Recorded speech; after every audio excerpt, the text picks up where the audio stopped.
పాపం ఫ్యాన్స్ మీ అందరికీ చాలా ఎక్స్‌పెక్టేషన్ ఉంటది. దానివల్ల ఈ కాంబినేషన్ కరెక్ట్ కాదేమో, ఎలా ఉంటదో, అసలు ఈ కామెడీ ఎలా చేస్తాడు, ప్రభాస్‌కి ఒక ఇమేజ్ ఉంది. ఇలాంటియన్నీ చాలా డౌట్లుండేయి అందరికీ.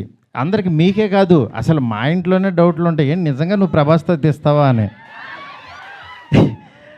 కానీ నేను నా పెన్ను, నా టేబులు కూర్చుని, నేను ఒంటరిగా కూర్చుని అలా దాని వైపు చూస్తూ ఎందుకు రాయలేం, ఇలాగే కూర్చొని రాసిన వాళ్ళు చాలా అద్భుతాలు చేశారు, ఎందుకు అవ్వదు అని కూర్చొని రాయటం మొదలుపెట్టాను. అదే ఇవాళ రాజాసాబ్ అయింది.